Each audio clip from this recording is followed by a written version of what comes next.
You know what time it is. It's 8 o'clock Tuesday night. Welcome to the Overland Radio Show.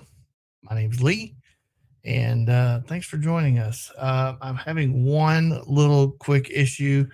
If you didn't know, the streaming stuff for Instagram has finally come around, and they've gotten up with the times. But they make it difficult. It's not that easy. And so I'm trying to simultaneously edit our Instagram feed so that it does pop up and hopefully work. But I don't know that it is. So we'll just have to wait and see. Anyway, yeah. So cool. Thanks for joining us tonight. We have a special guest on, but before we get started, I always want to say thanks to our sponsors, Chad at Overland Attic, Rugged Bound in Midland, USA, which, hey, we're in the Midland swag tonight. Thanks for the sweatshirt, because we did get some snow here in Oklahoma, although it was only like a little dusting, so it wasn't much, and sorely disappointed in that. But however, I'm thankful, or my daughter's probably more thankful, that we did get a little bit of it. But anyway, tonight's going to be fun. I am going to tell you that Ashley's not joining us tonight, or at least that's the plan. And she just got to take care of stuff with kids and, you know, the family thing. But, or at least I will say this. I think that might be just an excuse that she just doesn't want to hang out with me and Jamin tonight. So anyway, if she can get free, you know, she's going to jump on and hang out with us. And what sucks is I went through and I built this whole new background and did this really cool thing. And she's not even going to be here to be in it. And it was made for 3 people. And unfortunately, there's only going to be 2 of us. No, I'm just kidding. I'm glad to have Jamin with us. So tonight's guest is Jamin, and he is from Kingdom Camping. And Jeremiah's already started it. Hey, buddy. I'm glad to see you. I haven't seen you in a while, so thanks for hanging out. Jamin's with Kingdom Camping. And I said that right because I keep wanting to say campers, but it's camping. And he's got a pretty cool story. I don't know the whole thing, but I know enough. I've grabbed bits and pieces of what he's done. And so it's pretty cool. If you happen to, you know, miss a part of it, we actually have a bio that will go, and I'll attach it to this episode once we post it as a podcast. And you'll be able to see all his social media stuff, so you can go follow them and, you know, that kind of great stuff. But thanks to everybody that, you know, is hanging out with us. I was looking at all our numbers on the podcast and on Spotify, and I'll greatly appreciate all the listens and all the follows and, you know, all that stuff. So if any of you have a free moment and you're on iTunes or somewhere and you want to leave us a review, we'd really appreciate it. If you have a suggestion for a show, shoot us off a message. I actually just put a question out too in our Facebook group, and we'll talk about that a little later maybe. But anyway, let's bring Jamin on. Hey, hi, Lee. Hey, welcome to the show. So it is live. All right. So if you screw up, no worries. I'm not going to edit it. You just screwed up, so no pressure. Well, sounds about like real life. Yep. It's like real life. You know, we started doing this late 2018 or 2019, something like that. And we just decided we were going to do it live. And it was just going to be, one, we didn't want to know too much about our guests because we wanted everything to be organic and, you know, just, you know, everybody that's listening and watching or does it in the future will also, you know, learn just like we are right off the bat. So anyway, Jamin, and I am saying it right, Jamin, correct? That's correct. Yeah. Okay. My son is Jamie. And so the other day I said something about you being on the show, and I actually called you his name, and I was like, wait, I got to get these two, you know, get it right. Anyway, so where are you coming to us, live right now. Where are you at? So I'm actually by my home in Middlebury, Indiana. And we have this Caravan XL is sitting right outside my house, actually. So I said, Nice. hey, instead of sitting in my office, I'm going to hop into the camper and give everybody the whole experience while we're at it. I love it. So just quickly, is it cold up there? So we actually got, about 8 or 10 inches of snow dumped on us the last day or two. And then, classic Indiana weather, it warmed up and now it's turning into water. So it's not too cold. Oh, And I'll point out, the Caravan XL is made to be off grid and it's made to be 4 seasons. So it's 75 in here. We're not plugged into any power. And that's one thing that really sets our trailers apart is you can camp in any weather and you don't have to be on the grid. So wow. that's part of the big design behind Kingdom Camping. Yeah, I don't know if you can see on the screen. I usually put the comments for people in the chat. Yeah, and Jeremiah says that it's a pretty camper. And here in a little bit, Jeremiah, we'll do a little walkthrough here just shortly. But anyway, so let's just start with this. Tell us, because I think I'm probably not going to be the only one. Tell us kind of your story, man. How did you get here? Because you're relatively new, if I'm not mistaken, kind of into this manufacturing process. How'd you get here? Well, yeah, my face is probably relatively new, but I've been in the industry a long time. So I guess I started as a kid, 15 years old. Actually, I started my first job on the manufacturing line for one of the big public companies. And so I'm 28 now, so that was 13 years ago. So yeah, I've been in the business ever since then. Worked at multiple different production lines, kind of for your typical campers that you see mass produced. Yeah. And I kind of learned all the ins and outs about the normal trailers, and learned to work with people. I got promoted into some leadership roles. Learned how to deal with people, lead people, and then got to a point where I, wanted to make a camper I actually got some land out in Colorado, and I wanted a trailer for my own land, and it, I knew the typical RV wasn't made for that. And so that, it brought the idea to my mind, hey, there needs to be trailers that are actually made to drive off road. And that once I get to the top of the mountain on my property, it's going to work. So that was the whole idea behind starting Kingdom Camping is, hey, I've got quite a bit of intuition in the industry, but I want to make a unique product. And then that's where I came on the show of the overlanding industry, and I did a lot of research, and I've been connecting with the community, going to shows, and really working on perfecting the products that we're making available to the people out there. Nice. And so, I mean, you could say the companies, it doesn't bother us. I mean, we're not going to sit here and slam down on, but you were in the big RV stuff. So just so everybody understands, when he's talking about like publicly traded, he's talking the big boys. Yeah. Right? So one of the original companies I worked for was Thor Industries, which they're actually a public company themselves. And you break that down into, subsidiaries, which are Keystone and Jayco, I believe. And there's, they've got a group of companies. I worked under Warren Buffett, one of his companies, which is Forest River. Forest River itself is not public, but it's owned by Warren Buffett's Berkshire Hathaway. So, of course, it's got connections to the, all the resources. So, yeah, those are some of them. Thor and Forest River are two of the big ones. Nice. So, okay. I've had 2 requests already. So you might as well go ahead and just show us this as Explore More calls it, walk around that sexy camper. So pan around and just quickly show everyone how long is this camper. It's tandem axle. Yeah. So this is our big Caravan XL, which is a dual axle camper.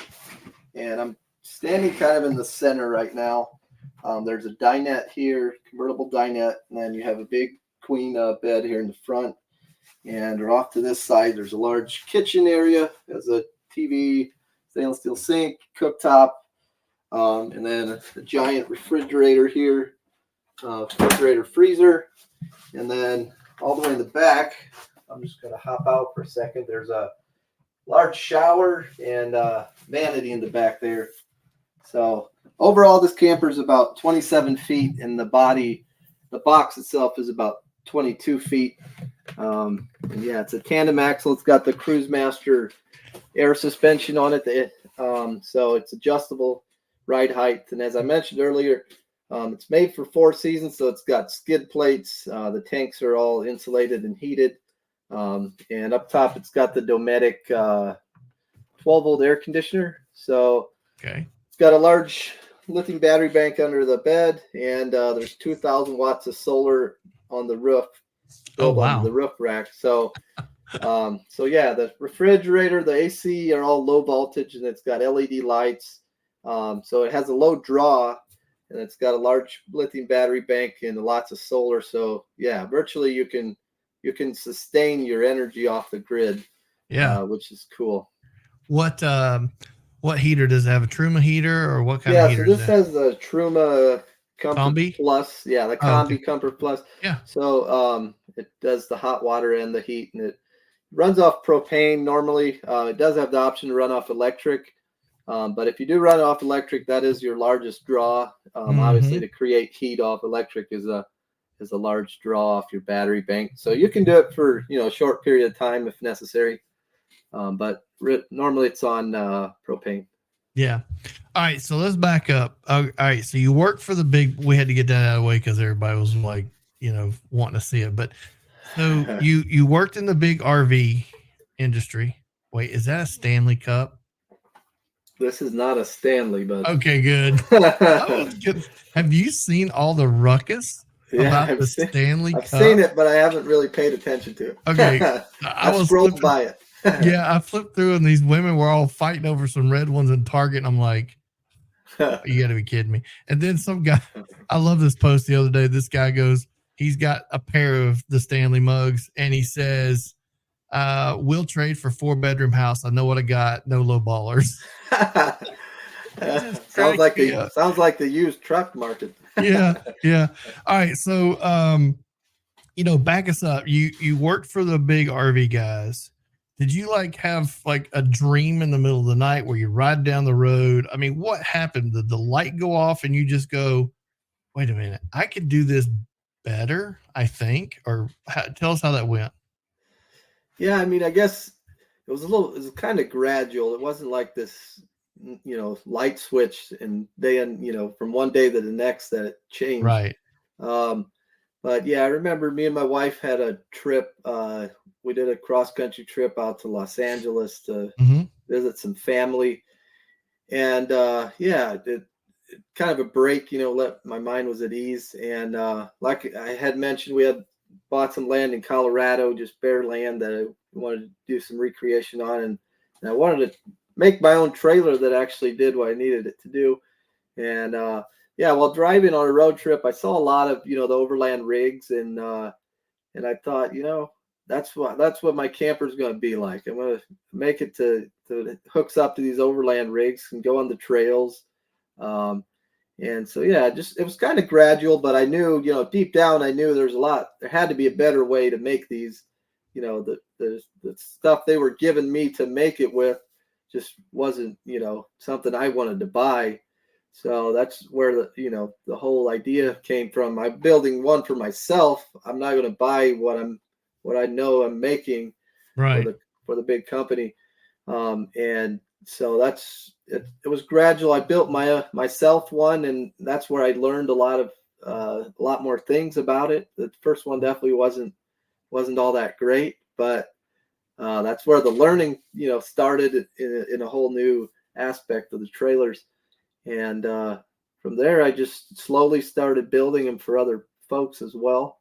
Yeah. Had the company established and registered, and just slowly been growing from there. And some folks come to me and say, hey, we want this made. Could you do it? And it kind of feeds.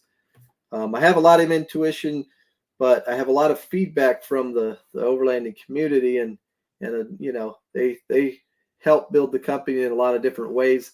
I'm not necessarily just saying I know how it should be and this is what I can offer. I'm actually taking in information from the users and kind of building what people need. That's what's created our most popular models is listening to people and building what's needed, basically.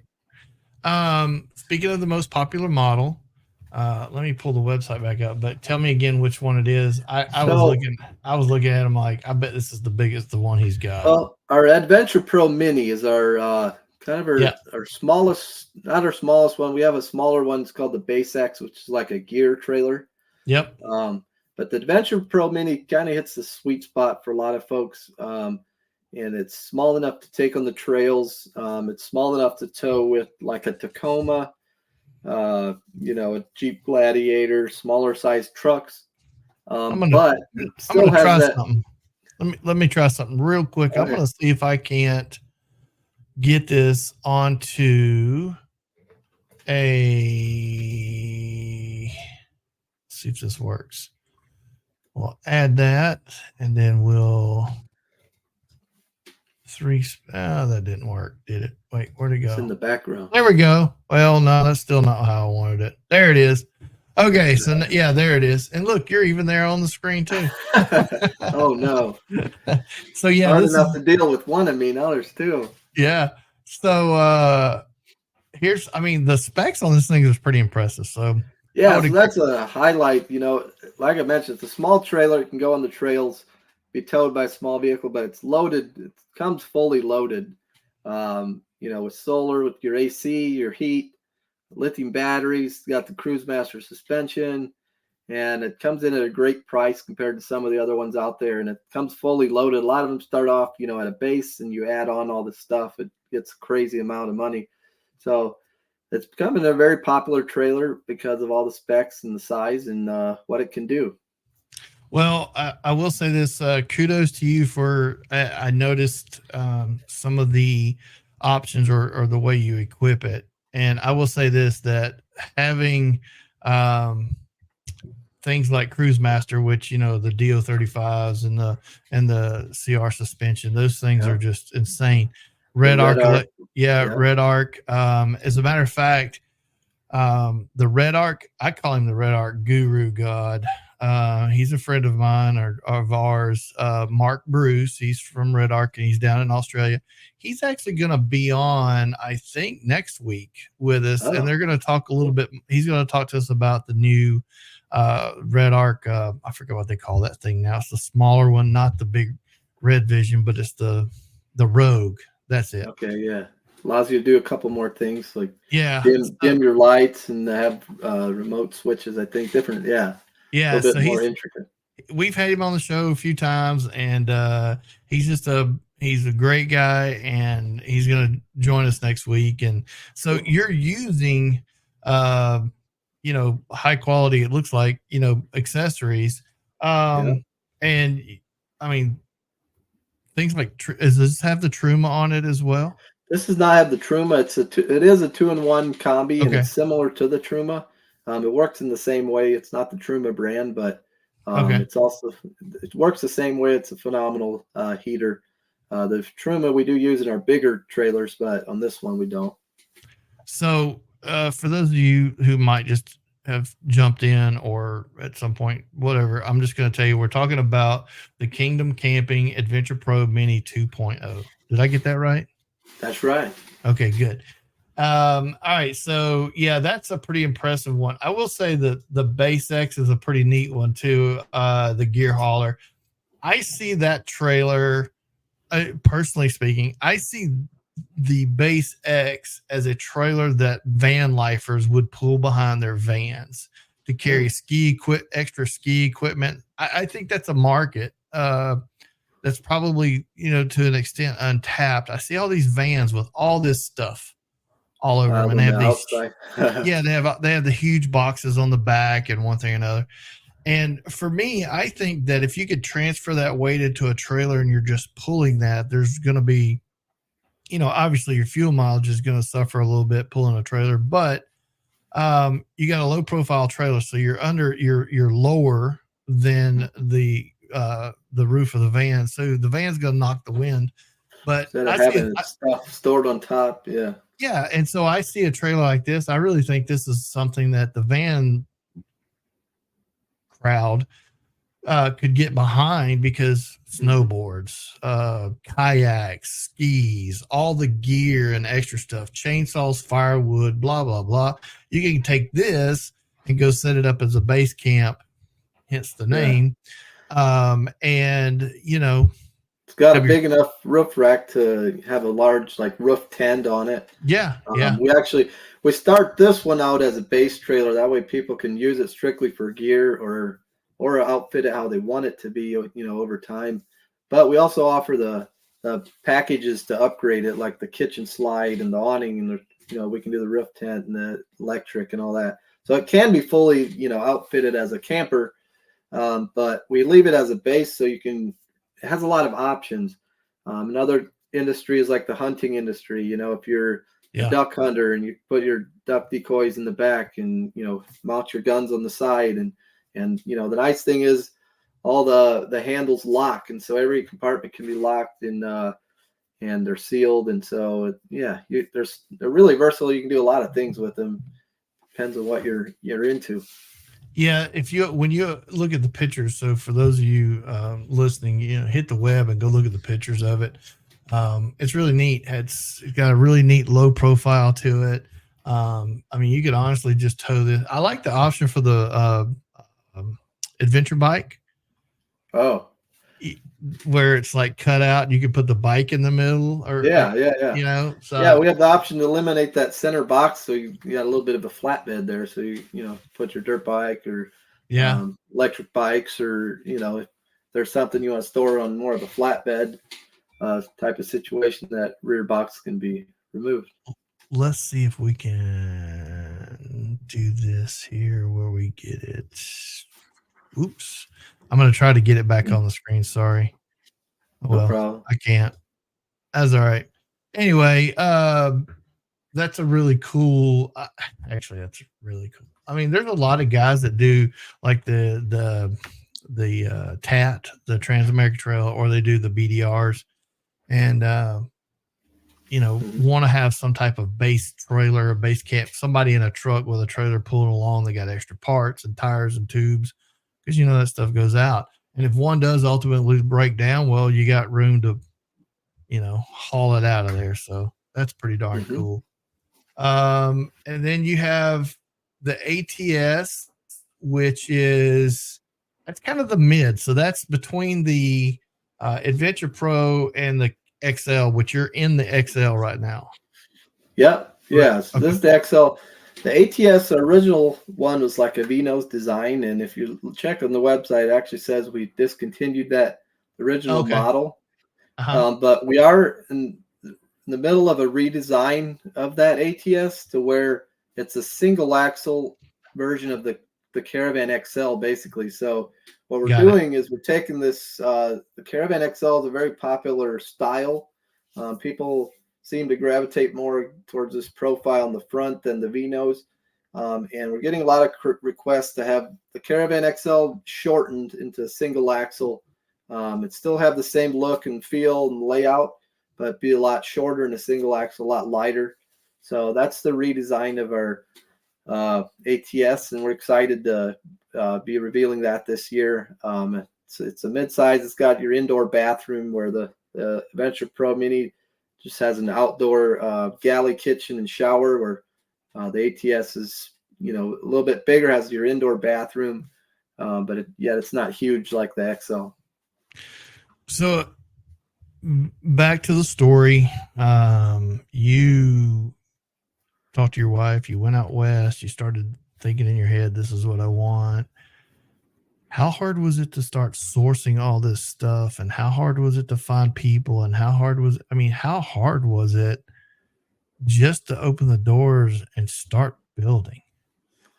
Well, it definitely wasn't easy. That's that's for sure. It's, and it still isn't easy. It's never easy. So just so everybody understands, definitely not something that's easy to do. But like I mentioned before, I was connected with the community.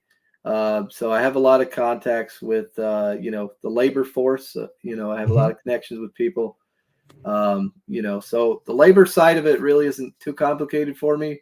I know a lot of people that are good workers in this area. So the labor part was probably one of the easier ones. And there's companies. We're fortunate enough to work with multiple different companies alongside of us to help with wall lamination, CNC metal work. So we kind of have a beautiful blend of working with other local companies to make it all happen. But yeah, we just took one step at a time. Like I said, we didn't open up one giant plant, and we weren't just huge off the bat, and we're still not huge, but we're just taking one day at a time, one step at a time, and slowly making things happen. So are you using Asdale panels for the walls? Yeah. So actually all the indoor panels are Asdale, which is like a fiber product. So there's no wood products in any of our trailers anywhere. So everything we use, nothing is going to rot or mold. The cabinetry you see here is Bicom plastics. They're Timberline product, which is a wood grain, like an HDPE. Wow. So normally one thing that really bothered me in the typical camper is it had like the MDF, like compressed, basically foam wrapped with a wood pattern, or some of them had solid wood, but a lot of them were just like compressed foam board basically. So, and one thing you see with those is as they age, they get really smelly. They start to, the atmosphere, they swell, the camper starts to smell, and they're hard to clean, and the cabinets is one spot that fails if it's not a high quality product. Right. So yeah. Same way with the walls, like you mentioned, the Asdale. A lot of them, the traditional campers have like a Luan, which is like a wood-based product, like behind their exterior fiberglass and also on their interior panel. But as soon as that, if you spring a leak or something, that starts to mold and swell and all that stuff. Yeah, I laugh sometimes because I will see. Following in the RV industry too, I'll see these campers and I'm like, we got a special deal on this camper, and I look at it and I'm like, dude, that is a stick and tin. Yeah. And you can't pay for, unless you pay for it in cash up front. There's hardly anybody that'll ever finance one of those things that will actually probably, I think, pay it off before it starts to sort of kind of fall apart. I just, I look at some of these stick and tins and I'm like, you guys are stapling this wood together. This isn't even like really. Yeah. And I get some of those, shoppers out there that say, I could buy, a 35-foot trailer, Forest River trailer for that same price. Like, well, go ahead. We're in the different activities. We've got a different view in life, and that's fine. You can. It's just a different trailer.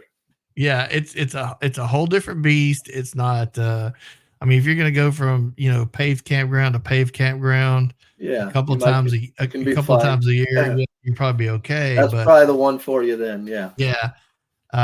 But nothing wrong with sticking tins. I mean, they do fit the purpose for a lot of people. And I think actually it's probably the majority of folks that actually fits their bill, and that's fine. Like you mentioned, the campground type of people, go on 2 weekend trips a year, and that's it. That's probably the one they should pick. Explore More says, I literally just bought a Nobo 10.6 No Boundaries trailer last month. I wish I would have heard about your stuff. That's funny because we just like 3 of our last 4 or 5 orders, the people had a Nobo and they sold it and got our Adventure Pro Mini. So join the crowd, man. Yeah, there you go. So the stick and tins, I mean, they do serve their purpose, and I think that they're fine for a lot of people. And you got to buy a camper or your rig needs to be suitable for what you do, and Sure. again, then you get what you pay for too. So it depends on Everybody has a different, yeah. purpose and what their activities they're doing, and so yeah, it doesn't fit everybody, but it fits a certain crowd. He says, "Oh, great, that makes me feel better." Hit us up, we'll help you. So yeah, so okay, so just getting through all the, getting stuff going. About how long did it take you to get that first one? From the time that you started acquiring the materials, you got the labor, and you got the place. How long did it take you to get that first production model that you could really sell it and know that, hey, this is what I wanted? So, it's kind of a funny thing that people might not, realize. And so I'll just explain. I mean, the first one we built was the one for myself, obviously. And at that point, I wasn't really an established business. I didn't have all that stuff lined up. Right. Since the first one, we haven't built any trailer that hasn't been sold. So after I started, every single trailer has been ordered. And we just build trailers that are ordered and already sold. So we never got to a point where we're mass producing the trailers or producing them just to have available and to sell. So we're not marketing trailers that are unsold. We're building to the needs of the people. And so all of our trailers have been sold. But yeah, I mean, to answer your question more specifically, I guess, it doesn't take us all that long to build the actual trailer, but it's the design work. We've spent on the XL, we probably spent 6 to 8 months just getting the designs and the prints for everything and making it ready for production. Once it gets to that point and you have prints for everything to plug into, the CNC machine to sew up the dinettes, everything kind of gets done at the same time when in the same time frame with multiple different sources. And we can really get a trailer built in quite a short amount of time. But it's the planning, like you said, it takes months to design it and, redesign it and make sure it's what you want before you make it. That's funny. Ashley she asked the question, what is the turnaround time on a build? And I think it's 10 to 12 weeks if I saw that on your website. Correct? Yeah, that has been our typical one. I'll say right now it's extended a little bit. We were fortunate enough to get quite a few orders lately, and we're out, I'd say, through May right now. So our lead time's been expanding a little bit, so we're pushing on adding labor to keep up with it. So it's always, trying to keep that happy place, not have too long of a lead time, but, yet not over commit to everything. We did a couple government contracts in the meantime as well, so that helped us. Just extra revenue for the company. But yeah, we've been fortunate enough to have a steady amount of orders coming in lately, and the lead time's out to about May or so right now.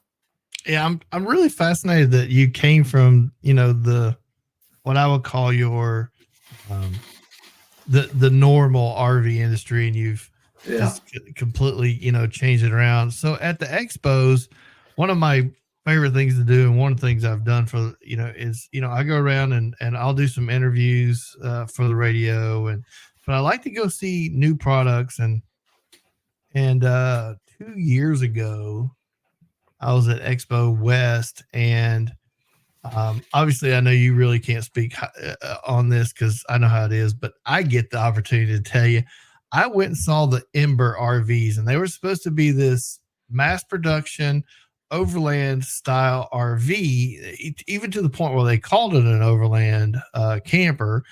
And their concept was nice. The design was nice, but man, I got to tell you, I was sorely disappointed when I walked into that first one at Expo West and was like, this is just a camper with some Kurt independent suspension on it. Trying to hit the mark. Do the same thing and hit the market. Yeah. And so I really, here's the honest truth.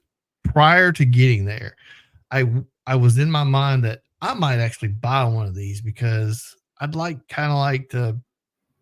I'm not hardcore into the, I don't go bury them in the mud, and I'm not, Yeah. I get out and I'll do the trails and get the pinstriping and all that good stuff, but I'm not into that anymore. I used to be, but, and so I had my mindset that I'm going to go look at these because I might actually consider, really buying one of them. They looked really appealing till I got there. Yeah. And I'm sure they're great for some people, but there's no way I was spending that kind of money for something that looked like it did. And I was really disappointed. Neat concept. I like the way they had that little garage with the, rail system so that you could change everything out. But I just was like, nope. So I'm excited to see what you have. And hopefully I'll get to see you at one of the expos, this year. Yeah. So I can actually look at one of the trailers. Gotcha. Yeah. Yeah. We're so far to be honest, we've only hit 2 expos so far in the past 2 years. So, a lot of people, that's kind of their main marketing strategy, or one of them. But we just, we've been fortunate enough to receive orders online and talk to people. People show up and see them here, and But next year, we're planning to hit all the Overland expos next year, so people know that to look for us. We're planning to be at West and Pacific Northwest. We always hit the one in Loveland, Colorado, Mountain, and I'm hoping to hit East this time, in Virginia, I believe it is. Yep. Yeah, that one's in Virginia. And we'll also be at the Moore. We're planning to be at the Moore Expo, which is in it's April. It's in Springfield, right? Yep, April. As a matter of fact, we'll be there, so I guess that'll be where I'll see you then. Okay, cool. We'll be there. Chris is a really good friend of ours. As a matter of fact, Chris is about to start his podcast, and who knows, you might actually be on it too, because he's going to do it soon with his vendors. But that expo, I can tell you, and we'll go down this rabbit hole, which we do a lot, but at all the expos I've gone to over the last five years or so, and events, not just expos, but events in general like this, the More Expos is a buying show. And I say that because I see people constantly walking out with products, and I know trailer companies that have sold, trailers there. And that happens at the big expos.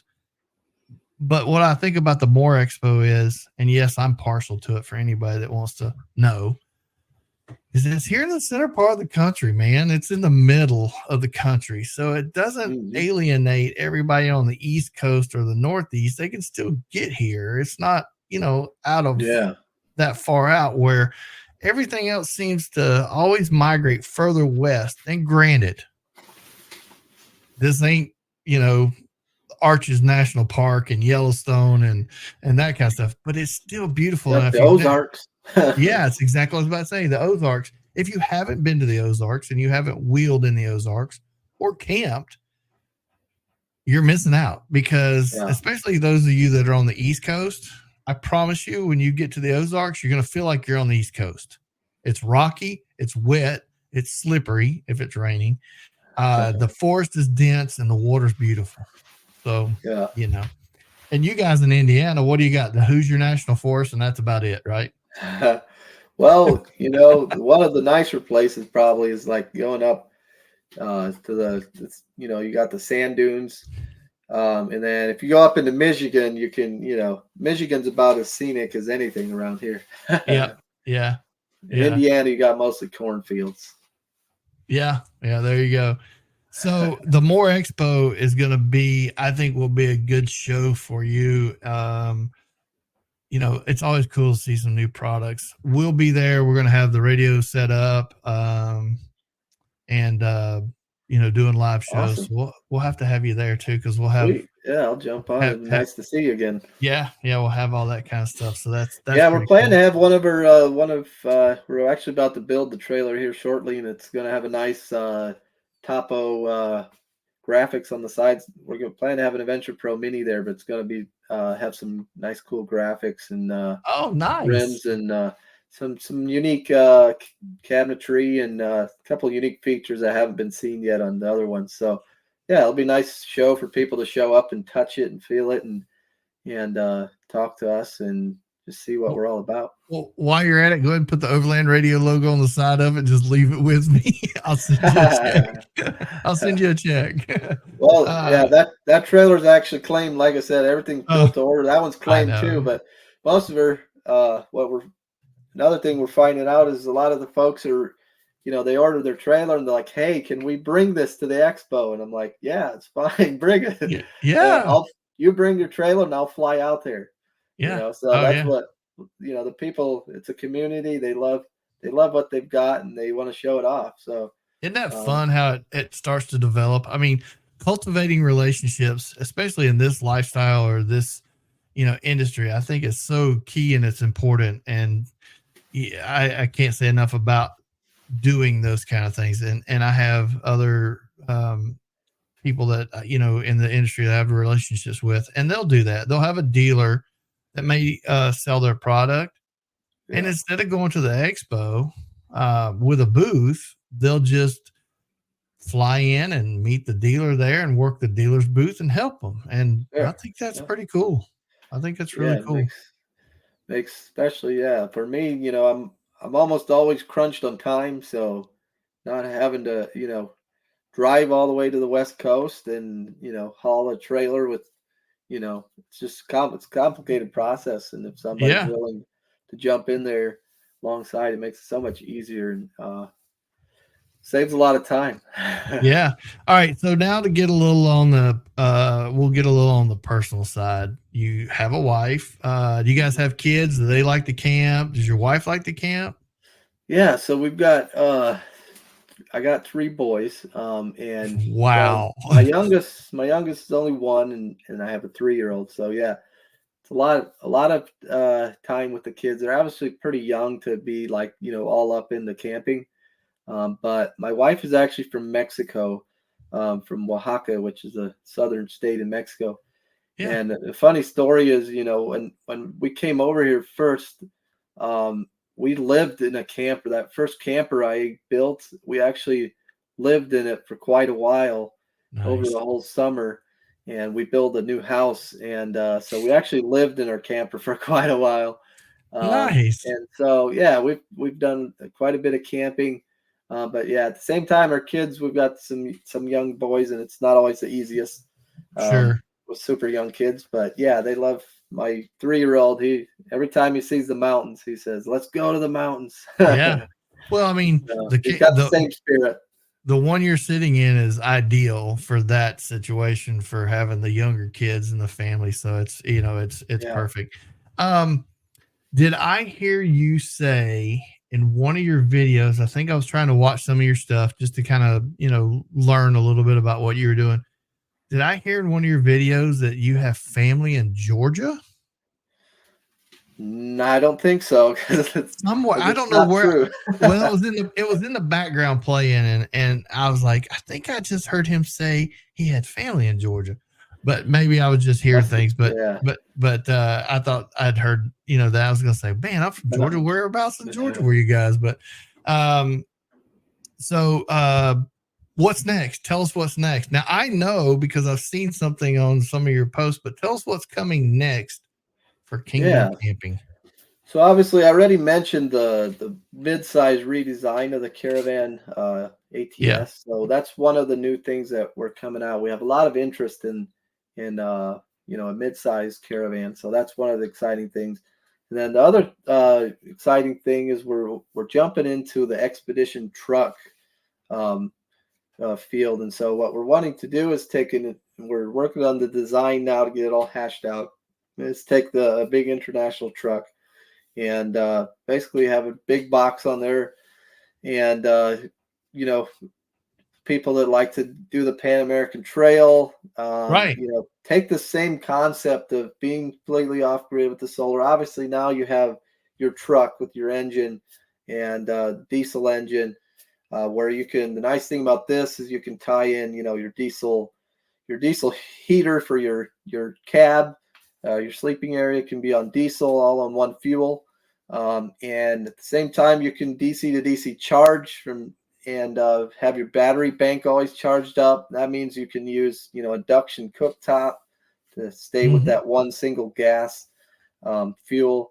So there's just a lot of exciting things about having a truck with a camper built onto it, where we can tie in a lot of the stuff we're already doing and then just taking it to a whole nother level and be drivable. And that's something I've wanted to do for a long time, and we're working through that design stage right now to take it to the next level. I saw the pictures and I was like, oh man, he's stepping off in it big time. We're hoping, the first one, it's not going to be the most extreme one out there. We're trying to still, there's some out there for $1 million. We're not doing that. We're trying to make it so that's actually affordable, for retirees, or even if you're not a retiree and you're still a working person and it's still affordable. We're trying to keep the price at a good price, but have all these nice amenities and have it be drivable, and That's pretty cool. a big bad truck. Yeah, that's really that's really neat. So anything else coming down the pipe? I mean, is there anything, that, or at least something, in the future later on during the year, another trailer? Yeah. Basically those two things. Like I mentioned, we're planning to hit a lot of expos, and that takes up a lot of the time. We're actually building onto our production plant right now, so that's some time consuming stuff going on there. Having a little bit more floor space to work a little bit faster. But yeah, we don't want, like I said, we've always grown incrementally, and we don't want to bite off more than we can chew, and let everything happen as it comes. And so yeah, that's about our max for this year. Yeah. Well, I mean, hey, that's a lot. I mean, Yeah. that's a lot. Those are big commitments, and Yeah.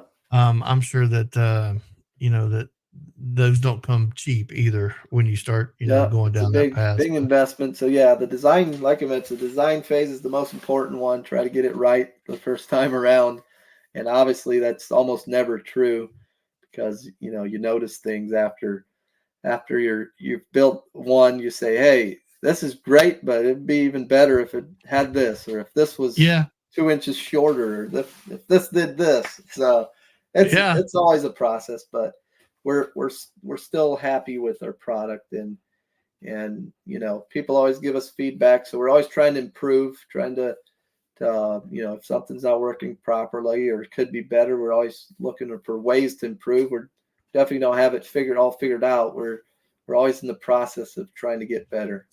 Right. So let's talk one last thing, and then we'll kind of start to wind down. We're coming up on an hour.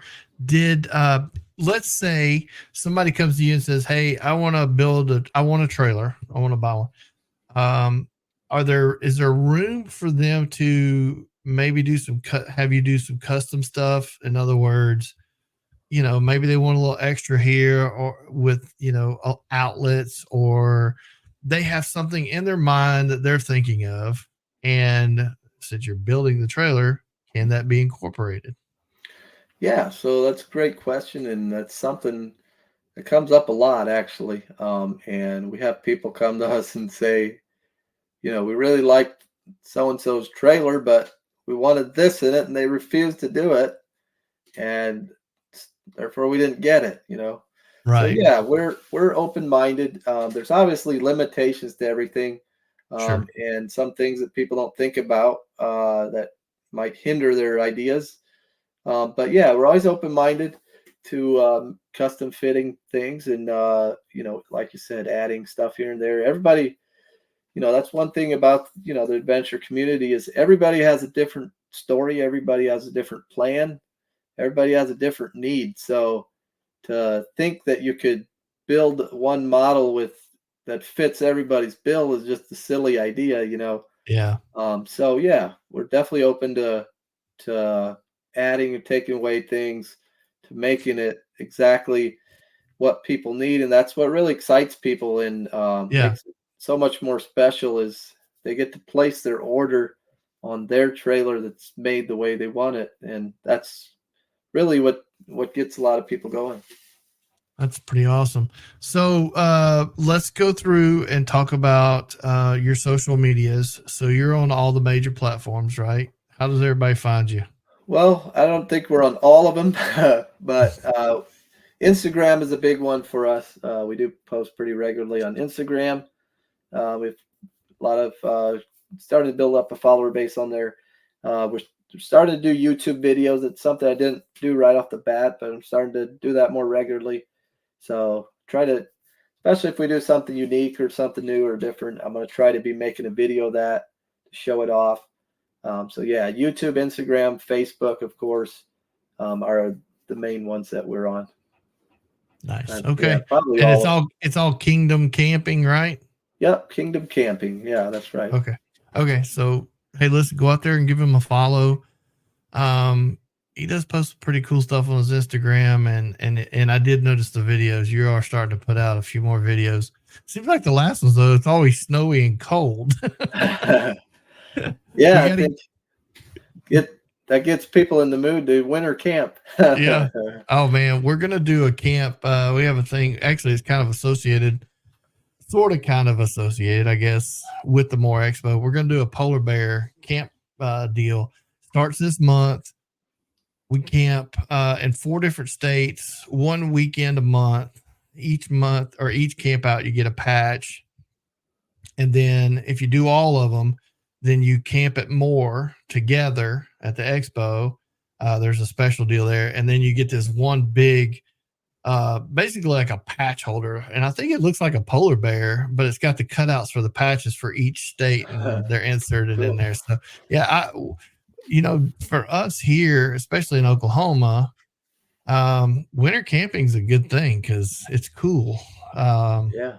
The only thing we have that stinks about the cool is the wind does blow, and that does make it sometimes a little bit hard. But anyway.